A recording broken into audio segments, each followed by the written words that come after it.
جملہ مرحومین کے لیے، سامعین مجلس، ناظرین مجلس، ذاکرین مجلس کے جملہ مرحومین کے لیے، بالخصوص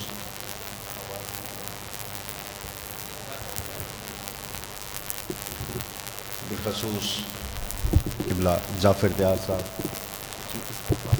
آواز کلیئر نہیں ہے، ان کے درجات کی مزید بلندی کے لیے شہدائے ملت ایران، شہدائے ترلئی اسلام آباد، محمد و آل محمد اور اصحاب باوفا کے چاہنے والے وہ مرحومین جن کا فاتحہ پڑھنے والا کوئی نہیں، ایک سورہ فاتحہ۔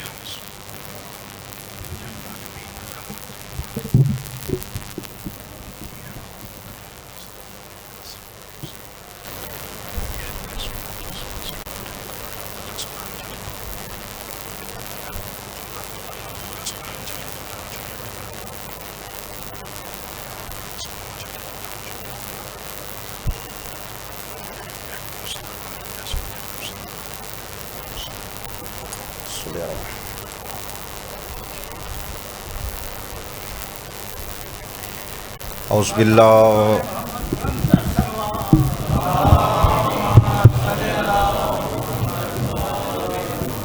اعوذ باللہ من الشیطان اللعین الرجیم، بسم اللہ الرحمن الرحیم، الحمدللہ رب العالمین، الصلاۃ والسلام علی النبی الامی المکی المدنی التحامی السید الوحی والسراج المضیء والکوکب الدری، صاحب الوقار والسکینہ، المدفون بارض مدینہ بالقاسم محمد،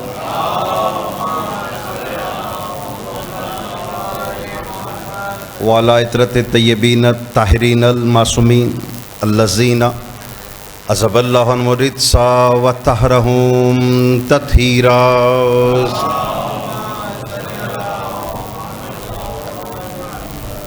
اما بعد فقط قال تبارک و تعالی فی کتاب المبین وہو اصدق الصادقین، بسم اللہ الرحمن الرحیم، الذی خلق الموت والحیات لیبلوکم ایکم احسن عملا۔ صلوات۔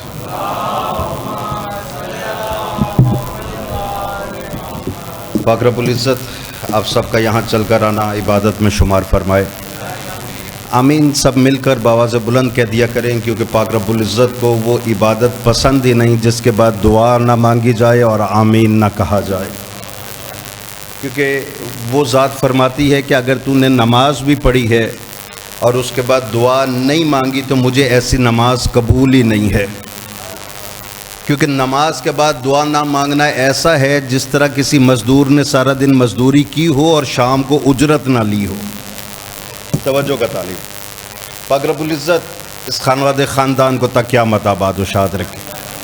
میرے مالک مرحوم کی قبر کو جنت کے باغات میں سے ایک باغ مقرر فرما، ان کی بیٹی کو صبر جمیل عطا فرما، ان کے خاندان کو آپس میں اتفاق و اتحاد سے رہنے کی توفیق عطا فرما۔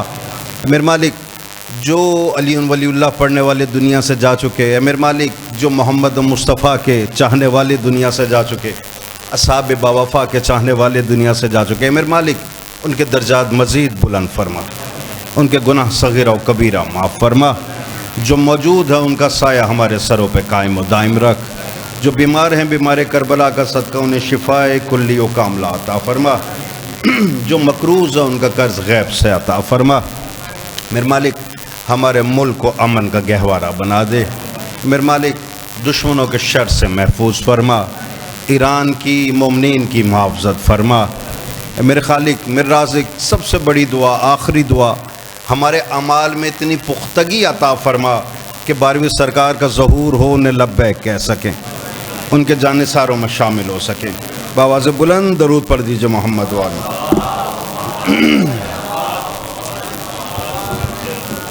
محترم سامعین، کافی تاخیر سے مجلس کا آغاز ہو رہا ہے، کوشش کروں گا کہ اپنے وقت میں تمام مطالب کو سمیٹ کر چند عقائد آپ کے اذان کے حوالے کر سکوں۔ اور پھر ممبر حوالے کر دوں گا۔ پاک پروردگار قرآن مجید میں فرما رہا ہے الذی خلق الموت والحیات، میں ہی وہ ہوں جس نے موت کو بھی خلق کیا ہے، حیات کو بھی خلق کیا ہے۔ توجہ کا طالب ہوں، اللہ نے پہلے حیات کو خلق نہیں کیا، پہلے موت کو خلق کیا۔ میں شکر گزار۔ اس کا مطلب ہے اللہ کے نزدیک بھی مہم چیز ہے تو موت ہے، حیات نہیں ہے۔ ہر انسان دوسرے سے کہیں نہ کہیں کسی نہ کسی پوائنٹ پر اختلاف رکھتا ہے، یہاں تک کہ علماء کا بھی اختلاف ہو سکتا ہے۔ مجتہد بھی اس پوائنٹ پہ ملتا ہے اور بنتا ہے جہاں ایک دوسرے سے کہیں ایک اختلاف ہو۔ توجہ کا طالب، اگر 100 پوائنٹ پر اتفاق ہو جائے تو ایک ہی مجتہد رہے گا، دوسرا نہیں ہوتا۔ اب میں اختلاف میں نہیں جاتا، میں سنی شیعہ کے اختلاف میں نہیں جاتا، کیونکہ جس کی میں گفتگو کر رہا ہوں اس میں سنی شیعہ کا اختلاف بھی نہیں ہے۔ میں مسلمان اور عیسائیوں کے اختلاف میں بھی نہیں جاتا، کیونکہ جس چیز پر میں گفتگو کر رہا ہوں مسلمان اور عیسائیوں میں اختلاف نہیں ہے، مسلمان ہندو یہودیوں میں اختلاف نہیں ہے۔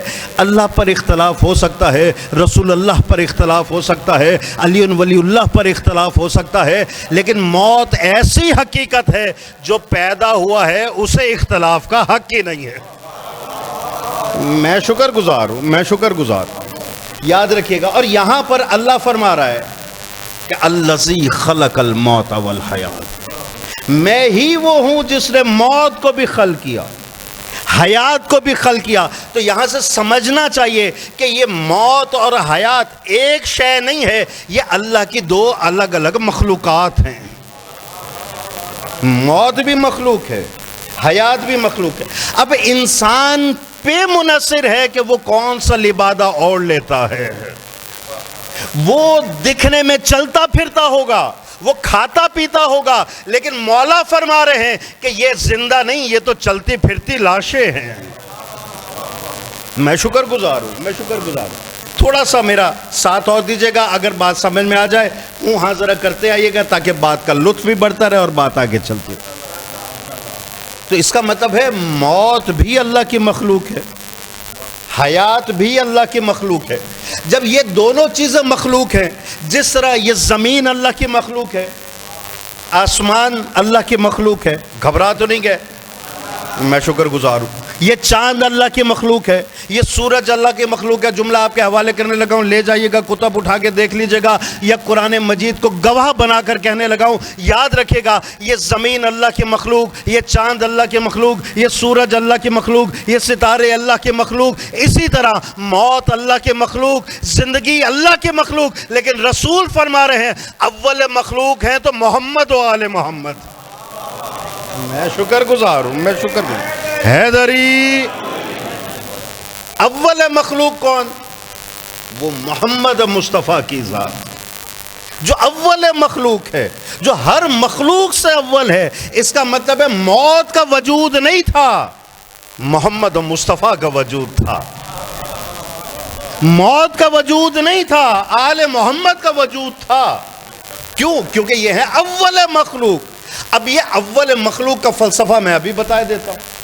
بھئی آپ سب جتنے یہاں پر احباب آئے بیٹھے ہیں، ہر ایک کو کہیں نہ کہیں بلاوا گیا ہوگا، کسی نے اشتہار دیکھا ہوگا، کسی تک واٹس ایپ پہنچا ہوگا، کسی کو ان کے رشتہ داروں نے مدعو کیا ہوگا۔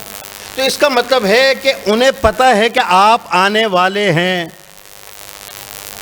آپ کے سامنے رکھی بوتلیں بتا رہی ہیں کہ آپ کے آنے سے پہلے پانی کا انتظام انہوں نے کر کے رکھا تھا۔ ایسا ہی ہے نا؟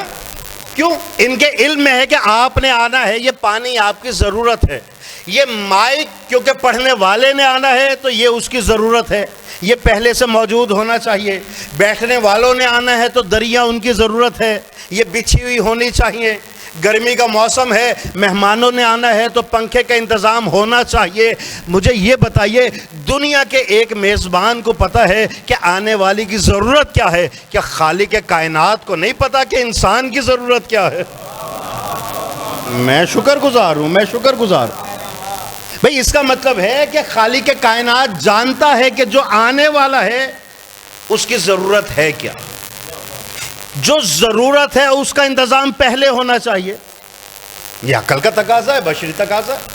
میں زیادہ گہرائی میں نہیں لے جاؤں گا، مجمع کو زیادہ خاموش کرنا نہیں چاہتا، جملہ آپ کے حوالے کرنے لگا ہوں. یاد رکھے گا یہ پانی آپ کی ضرورت تھا تو پانی پہلے موجود، آپ بعد میں آئے. پنکھے آپ کی ضرورت ہے، پنکھے پہلے موجود، آپ بعد میں آئے. یہ دریاں بیٹھنے کے لیے پہلے موجود ہونی چاہیے کیونکہ یہ آپ کی ضرورت ہے، آپ بعد میں آئے کیونکہ آپ ضرورت مند ہیں. نہیں، میرا جملہ ضائع نہ جائے. میں شکر گزار ہوں، ان ہاتھوں کا شکر گزار ہوں. اس کا مطلب یہ ہوا اللہ نے قانون قدرت بنا دیا، جو ضرورت ہو وہ پہلے رکھوں گا، جو ضرورت مند ہے اس کو بعد میں بھیجوں گا. تو یہ زمین انسان کی ضرورت ہے، زمین پہلے موجود، آدم کو بعد میں بھیجا. یہ آسمان انسان کی ضرورت ہے، آسمان پہلے موجود، آدم کو بعد میں بھیجا.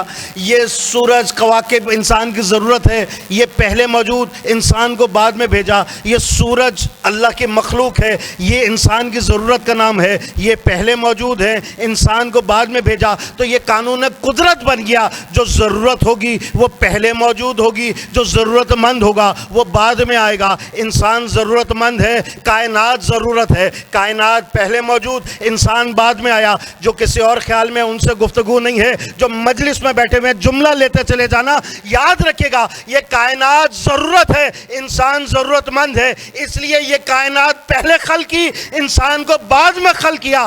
اب جو ہستیاں کائنات سے پہلے خلق ہوئیں وہ آل محمد ضرورت ہے، کائنات ضرورت مند کا نام ہے.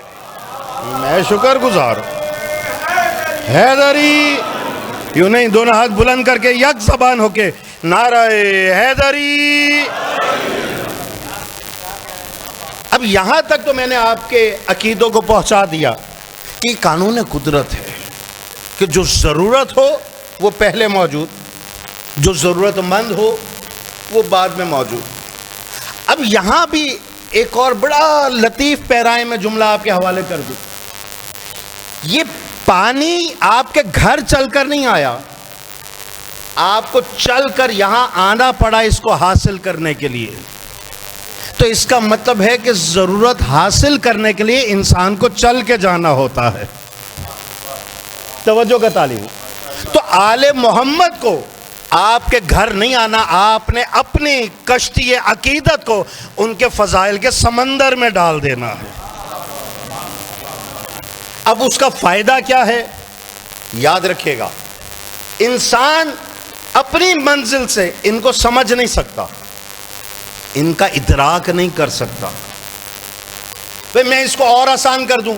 یہ بچے بیٹھے ہوئے ماشاءاللہ، پاک رب العزت ان کی زندگی کرے، یہ بچپنے میں جوانی کے مسائل کو نہیں سمجھ سکتے، جوانی میں بڑھاپے کے مسائل کو نہیں سمجھ سکتا، لیکن بوڑھا باپ جانتا ہے کہ بچپنے میں بچے کی کیا ضرورت ہے. بوڑھا باپ جانتا ہے کہ جوانی میں جوان کے کیا مسائل ہیں. کیوں؟ یہ بچہ منزل نقص پر ہے جبکہ اس کا بوڑھا باپ منزل کمال پر ہے. تو اس کا مطلب یہ ہے کہ منزل نقص سے منزل کمال کو سمجھا جا سکتا ہے، منزل نقص سے معذرت کے ساتھ منزل کمال کو نہیں سمجھا جا سکتا، لیکن منزل کمال سے منزل نقص کو سمجھا جا سکتا ہے. اس کو اور آسان کر دیتا ہوں. کوئی شخص اگر سو رہا ہو تو عالم خواب میں وہ نہیں سمجھ سکتا کہ بیداری کی حالت کیسی ہوگی، لیکن بیدار شخص سمجھ سکتا ہے کہ یہ عالم خواب میں سویا ہوا کیسے ہے. توجہ کا طالب ہوں. تو یہیں سے سمجھ آئیے گا جب سویا ہوا شخص عالم بیداری کو نہیں سمجھ سکتا تو یہ جاگا ہوا شخص، زندہ شخص جو مر گئے ان کی حالت کو کیسے سمجھ سکتا ہے. کیوں؟ وہ منزل کمال کو پہنچ گئے، آپ ابھی منزل نقص پر ہیں. اب جو منزل کمال پہ پہنچ گئے وہ بتا نہیں سکتے کہ وہ منزل کیسی ہے، وہ واپس آ نہیں سکتے، آپ کے سوالوں کا جواب دے نہیں سکتے. اور جو لے کر گئے وہ انہوں نے ان کو رکنے ہی نہیں دیا کہ وہ بتا سکے. جو لے کر جا رہا ہے وہ آپ سے چائے نہیں پوچھے گا، وہ آپ کے پاس بیٹھ کے کھانا نہیں کھائے گا. قبلہ وہ تو رشوت بھی نہیں لیتا. ہاں ورنہ بڑے بڑے خاندان والے وہ کہتے جی ہم سے اتنے مربے لے لو، اس کو چھوڑتے جاؤ. ایسا ہوتا کہ نہیں؟ لیکن نہیں، ایک بیڈ پہ لیٹنے والے ساتھ والے کو نہیں معلوم کہ ساتھ والے کی روح قبض ہو گئی، کب قبض ہو کر وہ لے گیا اس کو. یہ لیٹے ہوئے ایک ہی بیڈ پر ہیں لیکن نہیں معلوم. کیوں نہیں معلوم؟ اس لیے کہ جو آیا ہے اس نے حال احوال نہیں پوچھا، اس نے سلام دعا نہیں کیا، وہ اس کے رتبے سے اور اس کی کرسی سے مرغوب نہیں ہوا. اسے معلوم ہے کہ میں سرکاری ڈیوٹی پر ہوں، میں نے اس کو لے کر جانا ہے. وہ رکا نہیں کچھ پوچھنے کے لیے اور یہ بتانے کے لیے نہیں رک سکا. جب وہ مہلت نہیں دیتا، یہ جاتے ہوئے بتاتا نہیں، تو کوئی ہستیاں تو ایسی چاہیے نا جو ہمیں یہاں رہتے ہوئے ادھر کے حالات بتا سکے. میں شکر گزار ہوں، توجہ کا طالب ہوں. کچھ ہستیاں تو ایسی چاہیے نا جو رہتی یہاں ہوں لیکن بتائے ادھر کے حالات کے وہاں کے حالات کیسے ہیں. کسی نے مولا امام جعفر صادق علیہ السلام سے پوچھا. اتنی خاموشی میں نہ میں پڑھتا ہوں، نہ میں پڑھنے کا عادی ہوں، نہ میں موضوع بدلنے کا عادی ہوں. جہاں تک میں نے آہستہ آہستہ آپ کے اذان اور عقیدوں کے حوالے بات کرنی تھی وہ میں کر چکا. اب آگے ساتھ دیتے آئیے گا، لطف بڑھتا چلا جائے گا. کہا مولا مجھے بتائیں تو صحیح یہ موت ہے کیا؟ کہا اگر میں بتاؤں تو کیا سمجھ جاؤ گے؟ کہا مولا اگر آپ سمجھائیں تو ضرور، اس ناقص عقل میں بات آ جائے گی. کہا دیکھو، جب انسان دنیا میں آتا ہے تو پہلے شکم مادر میں ہوتا ہے. اس کی زندگی وہی شکم مادر ہے، وہ اسی کو اپنی کل کائنات سمجھتا ہے. اس کا کھانا پینا اسی شکم مادر میں ہے، وہ اسی پانی کے اندر تیر بھی رہا ہے، غذا بھی حاصل کر رہا ہے، وہ سانس بھی لے رہا ہے. لیکن جب وہ اس دنیا میں آنے لگا اسے لگا کہ وہ دنیا اس سے چھوٹنے والی ہے، اسے موت آنے والی ہے. لیکن یہاں والے مسکرا رہے ہیں کیونکہ وہ جانتے ہیں کہ وہ مرنے والا نہیں ہے، وہ پیدا ہونے والا ہے. مولا فرماتے ہیں جابر سنو، جتنا فرق شکم مادر اور اس دنیا میں ہے اتنا ہی فرق اس دنیا اور مرنے کے بعد والی دنیا میں ہے. یہاں والے رو رہے ہوں گے کیونکہ وہ جانتے ہیں اس سے موت آ رہی ہے، اور وہاں والے مسکرا رہے ہوں گے کیونکہ وہ جانتے ہیں وہ اس کائنات میں پیدا ہونے والا ہے. میں شکر گزار حیدری.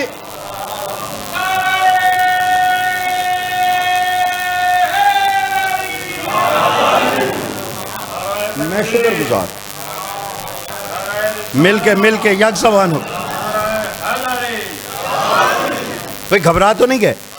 اگر بیدار بیٹھے ہوئے تو بیداری والے ایک نعرہ سنا دے، دونوں ہاتھ بلند کر کے یک زبان ہو کے، نعرہ حیدری. میں شکر گزار. کہا جابر جس طرح اس دنیا میں اور شکم مادر میں فرق ہے اتنا ہی فرق اس دنیا میں اور اس سے آگے والی دنیا. اب جس طرح شکم مادر سے باہر آتے ہوئے بچے کو نہیں معلوم کہ اس دنیا میں اس کے ساتھ کیا گزرے گی، اس کے کون سے رشتہ دار ہوں گے، کون باپ ہے، کون ماں ہے، کون بھائی ہے، کون بہن ہے. یہ اس نے چلنا پھرنا شروع کیا تو اس کو معلوم ہوا کہ یہ باپ کا رشتہ ہے، یہ بھائی کا رشتہ ہے، یہ ماں کا رشتہ ہے، یہ خالہ کا رشتہ ہے، یہ پھوپھی کا رشتہ ہے. توجہ کا طالب ہوں، جملہ آپ کے حوالے کرنے لگا ہوں. یاد رکھے گا جو خالہ اور پھوپھی میں تمیز سیکھے اسی کو لغت اسلامی کے اندر اور غیرت میں حسینی کہتے ہیں، اور جو ان دو رشتوں میں تمیز نہ سیکھے اسی کو یزیدی کہتے ہیں. میں شکر گزار ہوں. آپ جی ہیں، آپ سلامت رہیں. یہ ہاتھ کسی کے محتاج نہ ہو، یہ زبانیں کسی کی محتاج نہ ہو. بھئی توجہ ہے نا؟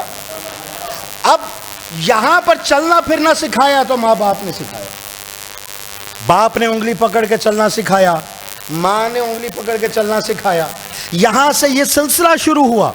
لیکن یہ تو اس دنیا کی بات ہے، اس سے بعد والی دنیا میں کون چلنا پھرنا سکھائے گا؟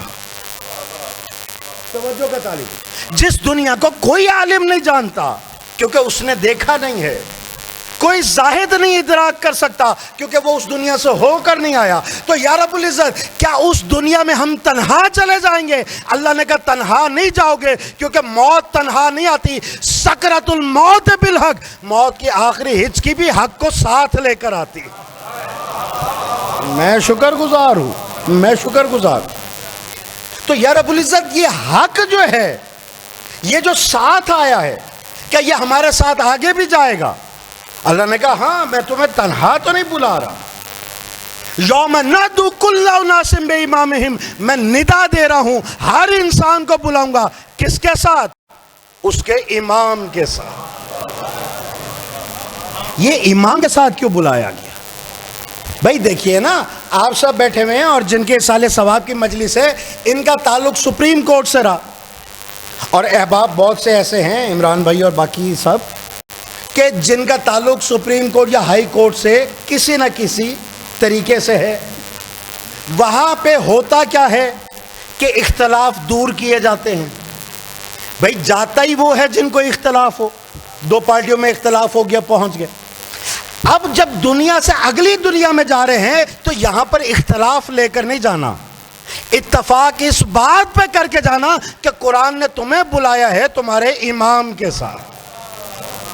میں شکر گزار ہوں، توجہ کا طالب ہوں. بھائی وہاں پر بھی کورٹ کے اندر، حسنین شاہ صاحب بھی آ گئے، کورٹ میں گواہی مانگی جاتی ہے کہ ہاں بھائی یہ جو عمل پیش کیا جا رہا ہے اس کا گواہ کون کون ہے. توجہ کا طالب ہوں. مہمانوں کا آنا جانا لگا رہے گا. توجہ میری طرف، اپنے وقت پہ تمام کروں گا، تاخیر جو ہوئی اس کو کوشش کروں گا جلد سمیٹ سکوں. بھائی کورٹ میں گواہ مانگا جا رہا ہے کہ اس کے اس عمل پہ گواہ کون کون ہے. گواہ آگے آ گئے، جھوٹے قرآن اٹھانے والے نہیں.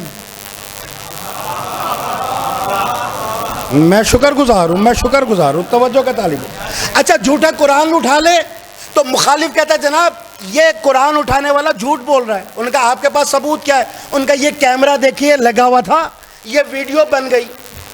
وہ کہیں گے اس کا مطلب ہے کہ یہ کیمرہ سچ بول رہا ہے، یہ جھوٹی گواہی دے رہا ہے. کورٹ کے یہی بیان ہے. یاد رکھے گا، مجھے تو سمجھ نہیں آتی، پہلے ایک آنکھ والا کیمرہ ہوتا تھا، اب موبائل بھی 3 آنکھوں والا ہو گیا. توجہ ہے، وہ 3 آنکھیں جھوٹ نہیں بول رہی. منبر حسینی کی قسم اللہ کہتا ہے میں کیمرے سے گواہی نہیں لوں گا. وہاں پر نہ 1 آنکھ والا ہوگا، نہ 2 آنکھوں والا کیمرہ، نہ 3 آنکھوں والا کیمرہ. انسان سامنے کھڑا ہوگا، اس کا ہاتھ گواہی دے گا ہاں میں نے یہ عمل کیا تھا. اس کی آنکھ گواہی دے گی ہاں میں نے یہ عمل کیا تھا. اس کی زبان گواہی دے گی ہاں میں نے یہ عمل کیا تھا. اس کا شکم گواہی دے گا کہ جو غذا کھائی تھی وہ حلال تھی کہ حرام تھی. میں شکر گزار حیدری. توجہ ہے نا، یہ آنکھ گواہی دے گی کہ میں نے نامحرم کو دیکھا تھا کہ نہیں دیکھا تھا. وہاں پر زبان جھوٹ نہیں بول سکتی. کیوں؟ کیونکہ وہ اپنے خالق کے سامنے کھڑی ہے. جب انسان 1 آنکھ والے کیمرے کے سامنے جھوٹ نہیں بول سکتا، اس کا جھوٹ پکڑا جانا ہے، تو جہاں شکم آواز دے رہا ہوگا کہ یہ جو میں نے لقمہ کھایا تھا لقمہ حرام تھا، جہاں ہاتھ گواہی دے رہا ہوگا کہ میں نے جس مشروب کو چھوا تھا مشروب حرام تھا کہ حلال تھا. توجہ کا طالب ہوں. اور یاد رکھے گا، یہ تو میں آپ کو بہت آگے لے گیا، اس کو اور قریب کر دیتا ہوں. اللہ نے وہیں پر پوچھنا ہے کہ بتاؤ میں نے قرآن میں تمہیں کہا نہیں تھا کہ کل نفس ذائقۃ الموت، ہر نفس نے موت کا ذائقہ چکھنا ہے. اس سے تو انکار کوئی زیرو نہیں ہو سکتا. توجہ کا طالب ہوں. اچھا جنہوں نے ہاتھ پکڑے ہوئے ہاتھ کو پکڑے رکھو، بے ساختہ نہ چھوٹ گئے. میں نے در سیدہ سے کچھ مانگا نہیں، کہا میں نے تمہیں کہا نہیں تھا کہ ہر نفس موت کا ذائقہ چکھے گا. تو ہر ایک کہے گا کہ ہاں رب العزت آپ نے بالکل کہا تھا کہ ہر نفس موت کا ذائقہ چکھے گا. اور ذائقے کا کمال ہی یہی ہے کہ ذائقہ اپنی مرضی کا نہیں ہوتا، بنانے والے کی مرضی کا ہوتا ہے. میں شکر گزار ہوں، میں شکر گزار ہوں. توجہ ہے نا، میں شکر گزار. دونوں ہاتھ بلند کر کے حیدری. بھائی چائے بنانے والے نے اس میں گڑ ڈالا ہے، شکر ڈالی ہے یا چینی؟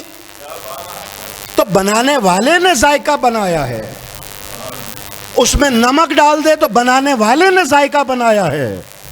غذا کے اندر اگر وہ مثالیں زیادہ ڈال دے تو مثالوں کا قصور نہیں ہے، بنانے والے نے ذائقہ بنایا ہے۔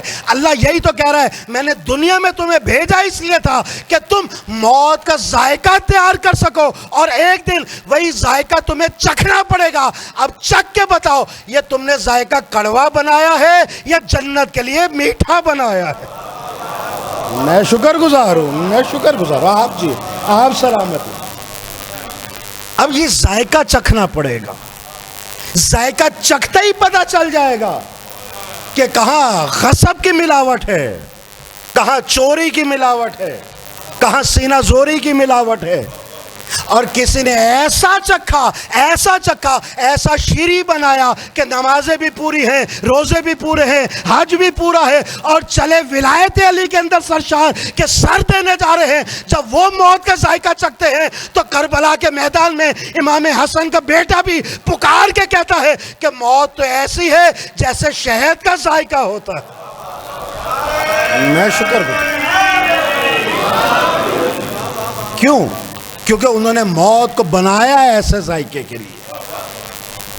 اب یہ تمہاری مرضی ہے، موت کو جیسا مرضی پریپیئر کر لو، لیکن یاد رکھیے گا یہاں پر بھی اللہ نے اتنی چھوٹ دی ہے، اتنی چھوٹ دی ہے کہ مولا سے پوچھا گیا، مولا یہ جو مرنے والے ہیں ان کے اعمال کا حساب کیسے کیا جائے گا؟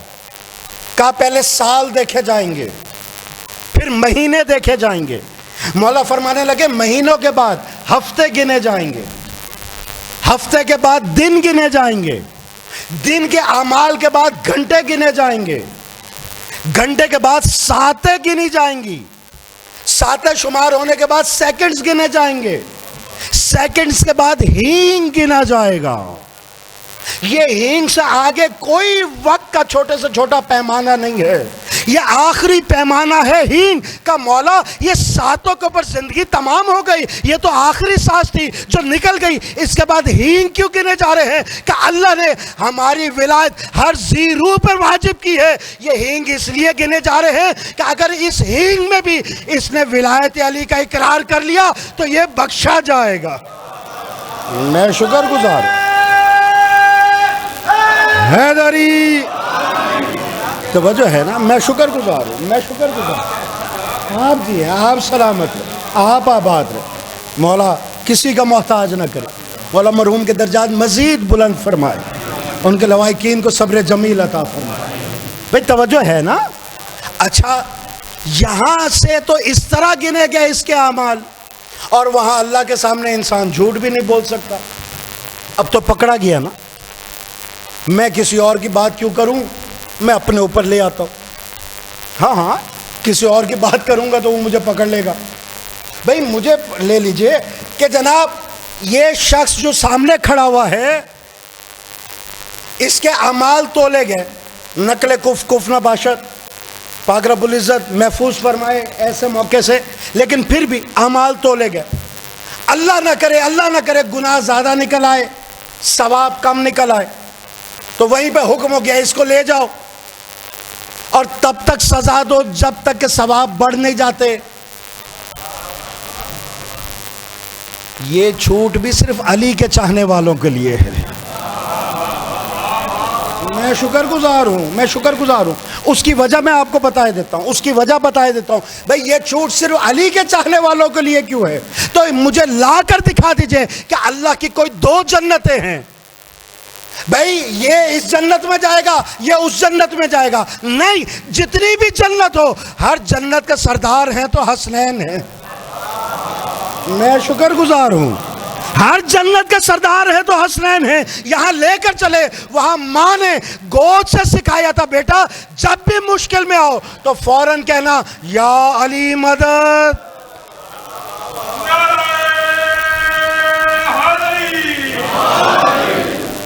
تو جیسے ہی مشکل نظر آئی تو زبان سے نکلا یا علی مدد۔ کسی ایسے کو بنا کر جانا، لے کر جانا، مان کے جانا جو اس دنیا میں وعدہ کر کے جائے اور اس دنیا میں نبھائے۔ توجہ کا طالب ہوں، بھائی ایک کہہ جی آپ کی میری پکی دوستی ہے قیامت تک کے لیے، اگلے دن ہم کورٹ میں انتظار کرتے رہے، بھائی وہ دوستی والا آئے گا گواہی دے گا، وہ کہے گا جی قیامت کے دن کے لیے کہا تھا، آج کے لیے تو نہیں کہا تھا۔ بھائی جس کا وعدہ ایک دن نہیں چلا وہ قیامت کے دن کا کیا وعدہ کرے گا؟ لیکن جن سچوں نے وعدہ کیا ہے انہوں نے تنہا نہیں چھوڑا، انہوں نے کہا موت بعد میں آئے گی، پہلے لینے ہم آئیں گے، قبر میں بعد میں پہنچو گے، استقبال ہم کریں گے، سوال و منکر و نکیر بعد میں ہوں گے، تیرے استقبال کے لیے پہلے ہم کھڑے ہوں گے۔ اور یہ تو دنیا کا وعدہ ہے، اللہ نے وعدہ یہ کیا جن کو تم مان کے آ رہے ہو اگر ان کو جنت و جہنم تقسیم کرنے والا میں نے نہ بنا دیا تو خدا مجھے نہ کہنا۔ توجہ کا طالب، وہاں پر بھی وہ ہوں گے۔ تو وعدہ اس نے کیا ہے جس نے کبھی وعدہ کو بے وفائی کی نہیں ہے، وہاں صدا دی۔ اب کوئی تو ہمیں بھی چاہیے نا، اچھا وکیل کیوں کرتے ہیں آپ؟ اچھا جو خاموش ہو گئے شاید وکلا سے واسطہ نہیں پڑا ہے نا؟ اچھا ان کو اچھا پھر ان کو ضرورت نہیں ہے وکیل کرنے کی، ٹھیک ہے نا؟ اچھا چلے اس کو آسان کیے دیتا ہوں، وہ جج کر لیتے ہیں قبلہ۔ اچھا یہاں پر میں آسان کر دوں، یہاں پر دیکھیے نا، اچھا وکیل کیوں کیا جاتا ہے؟ بھائی کلائنٹ آئے وہ تلاش کرتا رہتا ہے، بھائی اس کا پورٹ فولیو کیا ہے، اس کا کیا ہے، اس کا کیا ہے، یہ تلاش کیوں کر رہا ہے؟ کا مقدمہ وزنی ہے تو وکیل بھی ایسا چاہیے جو اس کو لڑ سکے۔ میں شکر گزار ہوں ان ہاتھوں کا۔ بھائی مقدمہ وزنی ہو تو لڑنے والا وکیل اچھا چاہیے۔ اچھا بعض وکلا ایسے ہوتے ہیں کہ قدم رکھا نہیں کہ جج کے ماتھے پہ تیوری آ گئی۔ بھائی پرسنل کوئی ہو جائے تو الگ بات ہے، وہ تیوری کیوں آ گئی کہ اس کی پرسنل بنتی نہیں ہے۔ نہیں، ممبر حسینی کی قسم، محمد مصطفیٰ نے 1.25 لاکھ کے مجمع میں پلان کے ممبر پر ہاتھوں پہ علی کو اٹھا کے من گندو مولا ہو فہذا علی مولا کہہ کر جو امت کے لیے اللہ کے سامنے وکیل بنایا ہے، اللہ نے کہا ہے کہ دیکھو حل جزاء الاحسان الا الاحسان، دنیا میں اس نے وہی کیا جو مجھ اللہ نے کہا، قیامت کے دن میں وہ کروں گا جو علی کہے گا۔ حیدری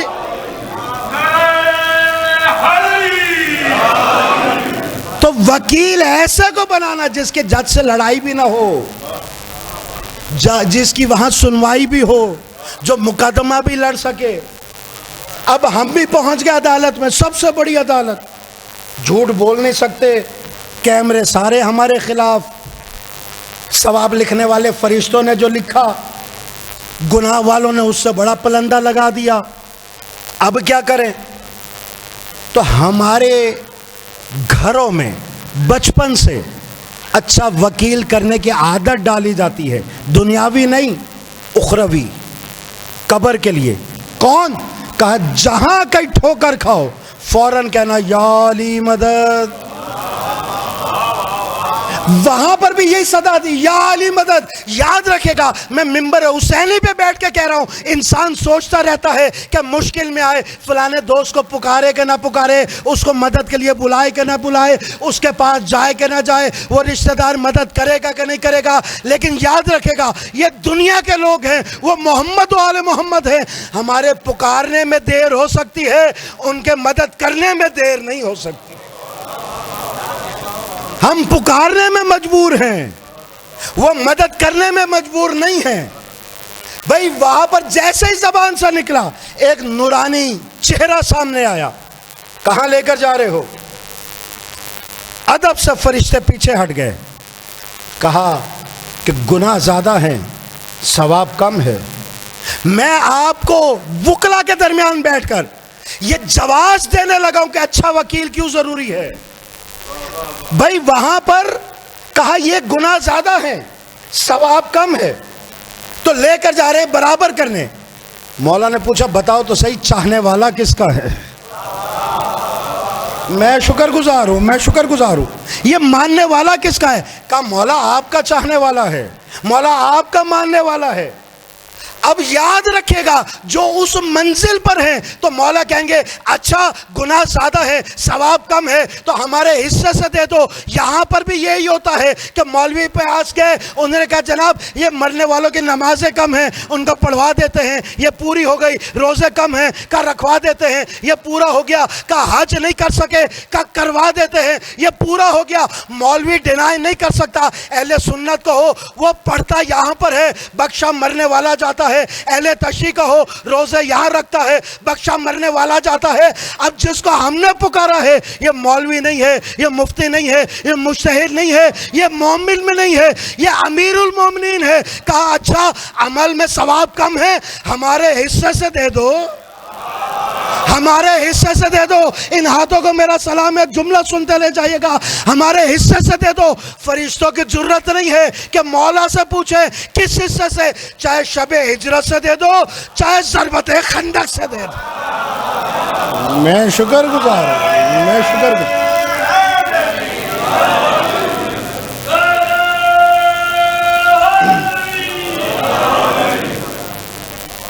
بھئی توجہ ہے نا؟ میں شکر گزار ہوں۔ آج فرسٹ ٹائم یہ مائک کی بھی ترتیب ایسی ہے کہ کچھ گلے پہ اثر کر۔ اچھا وہاں پر کون مدد کے لیے آیا؟ جس پر ایمان تھا، جس پر ایمان تھا مدد کے لیے وہی آیا۔ بھائی میں آپ سے پوچھتا ہوں، سفارش اگر آپ لے کر جائیں تھانے میں، کوٹ کچہری سے تو واسطہ ہے ہی نا، تھانے میں کس کو ڈھونڈ کے جاتے ہیں؟ بھئی کسی شریف کو لے کے جاتے ہیں نا، کہ جناب پھنس گئے ہیں، حسنین بھائی ذرا آ جائیے، عمران بھائی ذرا آ جائیے، نذیر بھائی، شریف آدمی کو، باعزت آدمی کو، شاہ صاحب کو، چودھری صاحب کو لے کر جائیں گے کہ آئے یہ ہمارا مسئلہ ہے، تھانے میں ذرا ہمارے ساتھ آئیں۔ لیکن اگر تھانے میں آپ کسی ایسوں کو لے جائیں جو مشہور ڈاکو ہو، مشہور رازن ہو، یا پولیس جس کی تلاش کر رہی ہو ایسا کوئی قاتل ہو، کیا ایسے کو لے جائیں گے؟ نہیں، وہ کہیں گے جس کی اپنی ضمانت نہیں ہے وہ ہماری ضمانت کب دے گا؟ میں شکر گزار ہوں، دونوں ہاتھوں بلند کر کے حیدری۔ بھائی جس کی اپنی ضمانت نہیں ہے وہ ہماری ضمانت کیسے دے گا؟ یہ خود تو اندر جائے گا، ساتھ ہمیں بھی لے کر جائے گا۔ تو یاد رکھے گا دنیا کے تھانے کے اندر جاتے ہوئے آپ کسی اشتہاری کو لے کر نہیں جاتے۔ تو اللہ بھی تو یہی کہہ رہا ہے یوم ندعو کل اناس بامامہم، تم سب کو بلایا جائے گا تمہارے امام کے ساتھ۔ اور یاد رکھنا امام ایسے کو بنا کے جانا جو جنت کا سردار ہو، جہنم میں الٹا نہ لٹکا ہوا ہو۔ میں شکر گزار ہوں، میں شکر گزار۔ حیدری میں تمام دن یاد رکھیے گا۔ اور جن کو محمد مصطفیٰ نے 1.25 لاکھ کے مجمع میں ہاتھوں پہ بلند کر کے کہا کہ من کن مولا ہو، وہ ایسے ہمارے شاہد بن گئے، ایسے ہمارے مددگار بن گئے کہ انہوں نے کہا قبر میں بعد میں جاؤ گے، پہلے ہم موجود ہوں گے۔ اور جو ان کو مان کے گئے، قبلہ جن کے اصالہ ثواب کی میں مجلس پڑھ رہا ہوں، یہ ماننے والے تھے نا، چاہنے والے تھے۔ یہ تو مولا کی سرکاری ڈیوٹی ہے کہ وہ کہتے جو مرتا ہے، جب مرتا ہے، جہاں مرتا ہے، اس کے سرانے میں علی آتا ہوں۔ میں شکر گزار ہوں، دامن وقت میں گنجائش نہیں ہے، میں شکر گزار ہوں۔ اچھا جنہوں نے ہاتھ نہیں کھڑا کیا، میں آسان کر دیتا ہوں کہ مولا ہی کی کیوں ڈیوٹی لگی ہے؟ بھائی آپ سب کے پاس مقدمے زمینوں کے آتے ہیں کہ نہیں؟ کہ جناب یہ پٹواری نے انتقال چڑھا دیا، ہم تو تھے ہی نہیں۔ بھائی میں مثال باہر کی تو نہیں دے رہا، آپ کے کوٹ کی دے رہا ہوں، آتے ہیں نا؟ یہ ہم نے سائن نہیں کیے، نقلی دستخط ہو گئے۔ جج کہتا ہے جب مالک موجود نہیں تھا تو انتقال چڑھا کیسے؟ میں شکر گزار ہوں، میں شکر گزار ہوں۔ اس کا مطلب یہ ہے انتقال چڑھنے کے لیے بھی مالک کا موجود ہونا ضروری ہے، اور مومن مرتا نہیں ہے، اس کا انتقال ہوتا ہے۔ انتقال کیسے ہوتا ہے؟ اس کی روح قبض کی جاتی ہے۔ روح ہے کیا؟ قرآن مجید سے پوچھو، اللہ نے کہا روح ہے امر ربی، روح ہے امر ربی۔ تو ملا مجھے بتا تو صحیح، جب زمین کا انتقال مالک کا بغیر نہیں ہوتا، روح ہے امر ربی، فرشتہ امر ربی لے نہیں سکتا جب تک کہ اولی الامر موجود نہ ہو۔ میں شکر گزار ہوں، میں شکر گزار ہوں۔ آپ جی حیدری توجہ ہے، مولا فرماتے ہیں روح قبض تب ہوگی جب میں موجود ہوں گا۔ تو روح صرف مومن میں تو نہیں ہے، روح صرف مسلمان میں تو نہیں ہے، منافق میں بھی ہے، مشرک میں بھی ہے، کافر میں بھی ہے۔ مولا فرماتے ہیں جب جہاں جس کی روح قبض ہوگی میں علی اسے لینے جاتا ہوں۔ اب جس طرح آپ نے خیر مقدم اس جملے کا کیا، اس جملے کو بھی سمجھ میں آ جائے تو میرا رزق کے داد مجھ تک پہنچا دیجئے گا، نہ سمجھ میں آئے تو خاموش رہ جائیے گا، زبردستی کی داد لینے کا عادی نہیں ہوں۔ فرمایا کہ جو مرے گا، جب مرے گا مجھ علی کو دیکھے گا۔ مومن دنیا سے جائے گا تو دیدار علی کرے گا، منافق دنیا سے جائے گا تو علی کو دیکھے گا۔ بس مرنے میں فرق ہو جائے گا، مومن دیدار علی کے لیے مرے گا، منافق دیدار علی سے مر جائے گا۔ میں شکر گزار، میں شکر گزار۔ آپ جی آپ سلامت، دونوں ہاتھ کو بلند کر، آپ جی مولا اپنے زمان حیدری، کیونکہ یہ اپنے چاہنے والوں کو تنہا نہیں چھوڑتے۔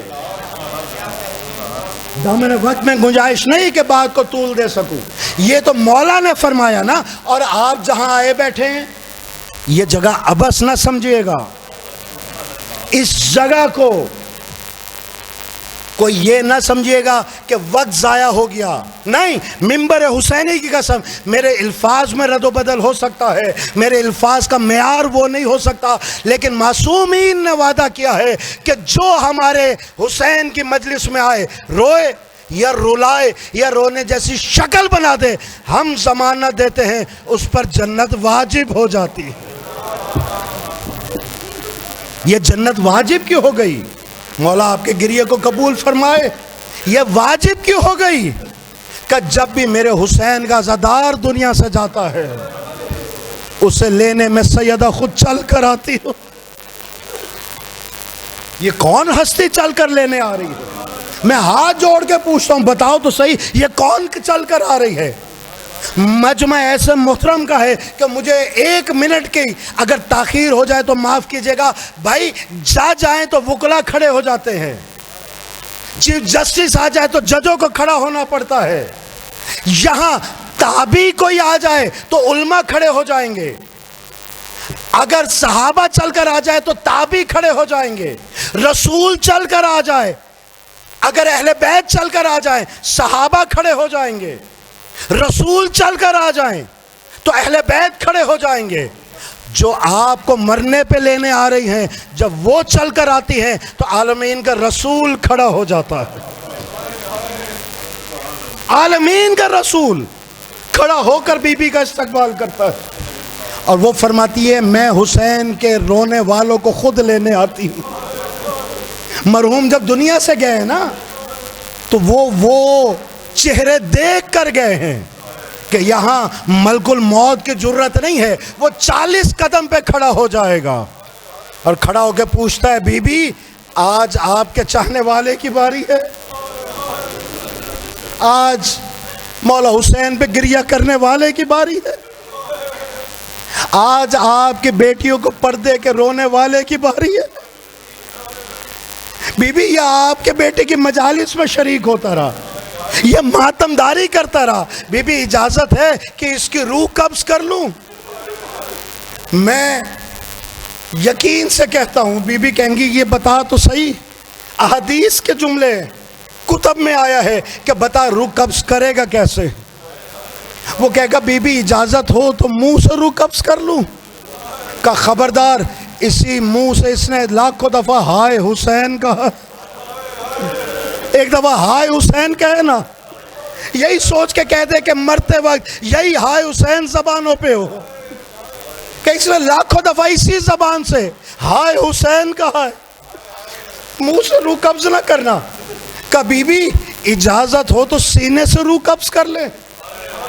کا سینے پر داغ دیگ ماتم کے نشان ہیں کہ نہیں؟ یہ تو میرے حسین کا ماتم دار ہے۔ کبھی بھی اگر اجازت ہو تو اس کی آنکھوں سے روح قبض کر لوں۔ حدیث کہتی ہے کہ بی بی فرمائیں گی آ میرے قریب آ، یہ میرا رومال دیکھتا ہے، یہ جو آنکھوں سے آنسو جاری ہے نا، کہ یہ میں ان آنسو کو اس رومال میں اکٹھا کرتی رہی ہوں۔ آنکھوں کا نام نہ لے، کبھی بھی ہوں میں سرکاری ڈیوٹی پر، یہ ہے آپ کا چاہنے والا، اجازت ہو تو چھوڑ دوں؟ کہ نہیں، سرکاری ڈیوٹی پوری کر، ایسا کر فوراً جنت چلا جا، میرے محل کے باغ میں چند پھول کھلے ہوئے ہیں، وہ پھول توڑ کے لے آ، میرے حسین کے عزادار کو سنگا، اس کی روح خوشبو بن کر اس میں سما جائے گی۔ کہاں ایسے آپ کو طرفدار ملیں گے جو اس دنیا میں بھی بچائیں، اس دنیا میں بھی بچائیں، اس کی روح خوشبو بن کر اس میں سما جائے گی۔ اب آپ جانے، آپ کے آنسو جانے، مجھ میں تو جرت نہیں ہے، میں ہاتھ جوڑ کر کہوں گا بی بی آپ کو ٹوٹی پسلیوں پہ ہاتھ رکھ کر کبھی کربلا جانا پڑتا ہے، کبھی کاظمین جانا پڑتا ہے، کبھی سامرا جانا پڑتا ہے، کبھی بیٹی کے پاس شام جانا پڑتا ہے۔ بی بی آپ ہمیں لینے کیوں آ گئی؟ آپ کے تو پہلے لمبے سفر ہے، کہ تم نے وہ عمل کیا جو امت نے ہمیں نہ کرنے دیا۔ ہم اپنے باپ محمد کو رونا چاہتے تھے، امت نے ہمیں رونے نہ دیا۔ ہم محمد و آل محمد کو کربلا میں رونا چاہتے تھے، ہمارے ہاتھ گردنوں سے باندھ دیے گئے۔ عدالتوں سے آپ کا بھی واسطہ رہا ہے، عدالتوں سے آل محمد کا بھی واسطہ رہا ہے۔ جو آپ کی عدالتوں میں آتا ہے، مستور ہونا ہاتھوں میں ہتھکڑی نہیں ہوتی، پیروں میں بیڑی نہیں ہوتی، مرد ہونا جرمدار تو اس کے ہاتھوں میں ہتھکڑی ہوتی ہے، عورت کے نہیں ہوتی۔ مجھے تو کربلا کا مسلمان سمجھ میں نہ آیا، آل محمد کی عورتیں اور گردنوں کے ساتھ ہاتھ باندھ دیے گئے، انہی بندے ہاتھوں کے ساتھ کبھی کربلا سے کوفہ، کبھی کوفہ سے شام، کبھی یزید کا دربار۔ یہ تو دنیا کی عدالتیں تھی نا، قیامت کے دن ایک وہ عدالت لگے گی جہاں اللہ ندا دے گا کوئی ہے مقدمہ ایسا جس کا انصاف میں خود اللہ کروں گا۔ یہ آپ کو جتنے رو رہے ہیں نا، ماتم کر رہے ہیں، سینے پہ ایک دفعہ ہاتھ مار کے ہائے حسین کہنے والے اس وقت بی بی آئیں گی۔ اور لکھا ہوا ہے کتب کے اندر، اہل سنت کی بھی اہل تشیع کی بھی، وہ کرتا لائیں گی جو مولا حسین کا تھا۔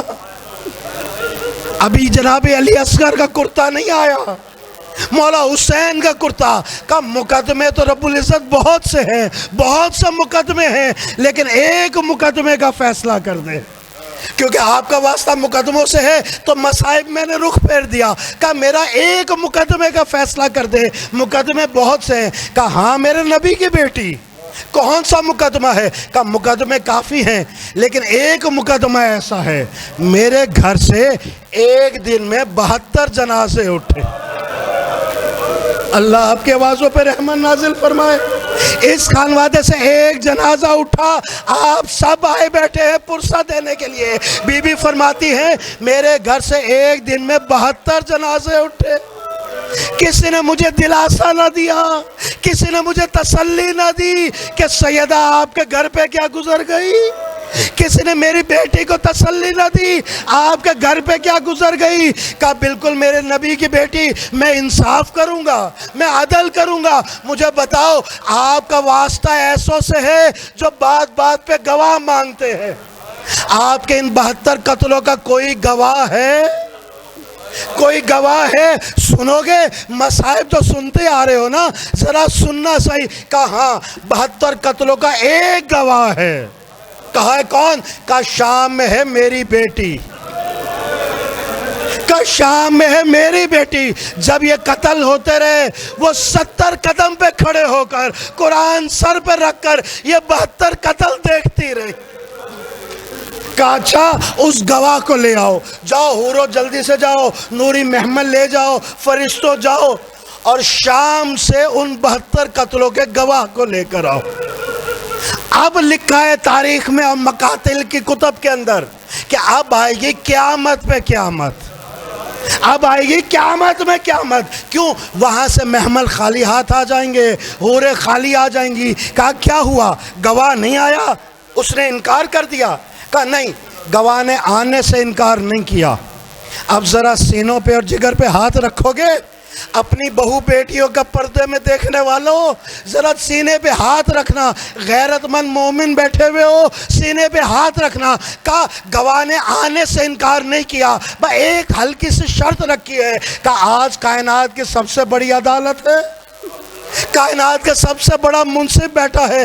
اس سے پہلے بھی میں کئی عدالتوں میں گئی، میں کوفہ کی عدالت میں گئی، میں شام کی عدالت میں گئی، آج ایسے آنا چاہتی ہوں جیسے شام کی عدالت میں گئی تھی، آج ایسے آنا چاہتی ہوں جیسے شرابی کے دربار گئی تھی۔ اور خدا کی قسم اگر قیامت والے دن علی کی بیٹی ایسے آ جائے کہ ننگا سر ہو، بندھے ہوئے ہاتھ ہو، بیمار مہاری ہو، بے کجاوا اونٹ ہو، رسول شفاعت ایک طرف رکھ دیں گے، بی بی دوڑ کر آئیں گی کہ آج ایسے آنے کی ضرورت نہیں، آج علی موجود ہے، آج رسول موجود ہے، آج شفاعت کرنے والا موجود ہے۔ الا لعنت اللہ علی القوم الظالمین۔ مالک خالق رازق رزاق میں رب، جو ان بیبیوں کا واسطہ جن کا ننگا سر کھلے آسمان نے نہ دیکھا تھا، یا رب العزت ان بیبیوں کا واسطہ جو تیری رضا کی خاطر چپ کر کے کربلا سے کوفہ، کوفہ سے شام چلی گئی، اے میرے مالک مرحوم کے درجات مزید بلند فرما، ان کے گناہ صغیرہ و کبیرہ معاف فرما، پاک رب العزت جوار اہل بیت میں اعلیٰ مقام عطا فرما۔ میرے مالک ہمارے اٹھے ہوئے ہاتھوں کا نہ دیکھ، ہمارے ٹوٹے پھوٹے لفظوں کا نہ دیکھ، ہمارے ہونٹوں کی بے ترتیب جنبش کو نہ دیکھ۔ ہم اپنی حیثیت کا مانگتے ہیں، تو اپنی حیثیت کا عطا فرما۔ میرے مالک تجھے محمد مصطفیٰ کا واسطہ، علی مرتضیٰ کا واسطہ، حسن مجتبیٰ کا واسطہ، حسین مظلوم کربلا کا واسطہ، عباس با وفا کا واسطہ، اصحاب با وفا کا واسطہ، میرے مالک میرے خالق میرے رازق رزاق میرے رب، یا رب العزت مرحوم کے درجات مزید بلند فرما، ان کی قبر کو جنت کے باغات میں سے ایک باغ مقرر فرما۔ میرے مالک جو لواحقین ہیں، ان کی بیٹی ہے، دیگر رفقا ہیں، میرے مالک ان کے صبر جمیل عطا فرما، میرے مالک ان کی توفیقات میں اضافہ فرما۔ جو احباب ہاتھ اٹھائے بیٹھے میرے مالک اس مقدس مقام کا واسطہ، اس ذکر کا واسطہ، میرے مالک رسول کا واسطہ، آل رسول کا واسطہ، اصحاب با وفا کا واسطہ، ان کی نیک دینی و دنیاوی حاجات کو مستجاب فرما، ان کے گناہ صغیرہ و کبیرہ معاف فرما۔ جو بیمار ہیں بیمار کربلا کا واسطہ، انہیں شفاء کلی و کاملہ عطا فرما۔ اے میرے مالک ان ماؤں کا واسطہ جو کربلا میں اپنے بیٹوں کو دفنا نہ سکی، ان بیویوں کا واسطہ جو اپنی بیٹیوں کے لاشوں کو نہ اٹھا سکے، اے میرے مالک جو پریشان ہیں اپنی بچیوں کے سلسلے میں، ان کی پریشانیوں کو دور فرما۔ جو جوڑے بے اولاد ہیں جناب علی اصغر کے تبسم کا واسطہ، انہیں اولاد نرینہ عطا فرما۔ اے مبدأ فیض الاطلاق، اے خالق انفس و آفاق، اے حاکم شش جہاد، اے مدبر زمان و مکان، اے واجب لا مکان، اے نیا خانہ آدم سے نکال کر بازار وجود میں نمائش رنگ و سنگ کرنے والے، اور اے ہستی کے دامن صحرا سے افق صبح کی نمائش کرنے والے، رحم کر رحم، کرم کر کرم، ہم محتاج ہیں تو غنی، تو اعلیٰ ہے ہم دنی، ہم سائل ہیں تو مسئول، ہم کشکول گدا تو دست عطا، ہم کاسا بکف تو ابر سخا، رحم فرما رحم فرما رحم فرما، اور ہمارے اعمال میں اتنی پختگی عطا فرما کہ 12ویں سرکار کا ظہور ہو انہیں لبیک کہہ سکے، ان کے جانثاروں میں شامل ہو سکے۔ ایک دفعہ سورہ ہم، 3 دفعہ قل هو اللہ پڑھ کر مرحوم کو اصال کریں۔